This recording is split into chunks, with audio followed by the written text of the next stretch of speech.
Mutation है उसके हिसाब से उनका कैंसर ठीक होने का चांसेस बढ़ा सकते हैं। देखो ऐसा अगर फैमिली में किसी को कैंसर है, नॉट नेसेसरीली कि वो जेनेटिक टाइप का कैंसर है। अगर ब्रेस्ट कैंसर है, अगर 100 लेडीज को ब्रेस्ट कैंसर, उसमें से 10% का जो ब्रेस्ट कैंसर जेनेटिक टाइप का होता है, 90% का नहीं होता। ओवरी कैंसर है, 25% को ओवरी कैंसर जेनेटिक टाइप का होता है, 75% का नहीं होता है। तो वो कैंसर जेनेटिक टाइप का था कि नहीं था, वो हम लोग देखते हैं किस एज में कैंसर हुआ था, कौन से टाइप का, फैमिली में और किसी को था कि। अपना बॉडी में हर एक सेल में 23 पेयर होता है क्रोमोसोम का।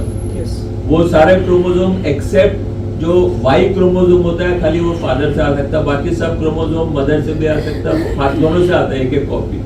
तो जो जेनेटिक कैंसर होते हैं और बहुत सारी जेनेटिक कंडीशन, वो मदर साइड फादर साइड दोनों साइड से आ सकते हैं।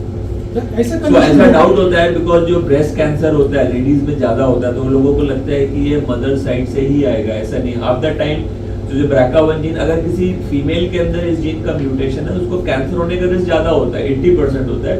अगर मेल में इस जीन का म्यूटेशन, उनका कैंसर रिस्क बढ़ता है, लेकिन इतना हाई नहीं होता, 20%। तो मेनी टाइम्स फादर के साइड से आया है, लेकिन फादर को खुद कैंसर नहीं हुआ, लेकिन उनके बच्चों को वो रिस्क पास ऑन हो सकता है।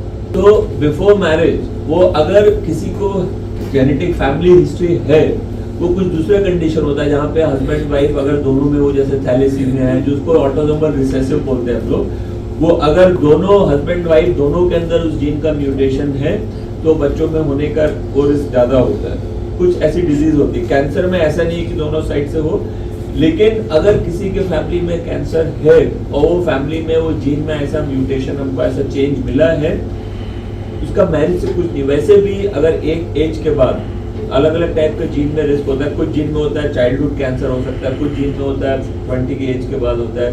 उनको अपने खुद सेफ्टी और प्रिवेंशन के लिए वो जीन म्यूटेशन है कि नहीं मालूम होना चाहिए, प्रिवेंशन। फिर अगर म्यूटेशन है, उनको जब भी नेक्स्ट चाइल्ड करना है अपना बच्चा, तो उसमें ना जाए, उसके लिए एक टेस्ट होता है, जैसे IVF आपने सुना होगा, टेस्ट ट्यूब बेबी। सो IVF में एम्ब्रियो बनते हैं, मदर का और फादर का स्पर्म और एग। सो हम लोग एम्ब्रियो में चेक कर सकते हैं किस एम्ब्रियो में म्यूटेशन है, किस एम्ब्रियो में म्यूटेशन नहीं है। एम्ब्रियो को बांग्ला में क्या बोलते हैं? भ्रूण। सो उसमें हम लोग चेक कर सकते हैं, और अगर जिस एम्ब्रियो में म्यूटेशन नहीं है उसको यूज करते हैं, ताकि आपका बच्चा होगा और उस बच्चे के अंदर वो जो जीन का म्यूटेशन है पास ऑन नहीं होगा। कैंसर से सब लोग डरते हैं, दो रीजन होते हैं। एक तो उसका ट्रीटमेंट डिफिकल्ट होता है, और ट्रीटमेंट के बाद क्योर होगा कि नहीं, लोगों को डाउट रहता है।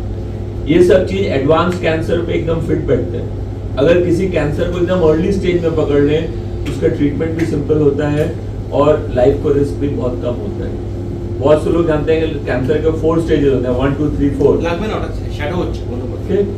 सो एक्चुअली कैंसर का एक और स्टेज होता है, स्टेज 0। बहुत लोगों को नहीं पता होता। स्टेज 0 कैंसर अपने आप पकड़ में नहीं आता, उसको डिटेक्ट करने के लिए स्पेशल स्क्रीनिंग होती है, सर्वेलेंस होती है, हाई रिस्क। अगर हमको मालूम पड़ जाता है इस लेडी को या इस आदमी को कैंसर का रिस्क नॉर्मल लोगों से ज्यादा है, हाई रिस्क है, तो हम लोग स्पेशल हाई रिस्क स्क्रीनिंग करते हैं, ताकि हम लोग उसका कैंसर स्टेज 0 या स्टेज 1 में पकड़ लें, और वो जल्दी सिंपल ट्रीटमेंट से क्योर हो जाए, लाइफ को रिस्क ना हो।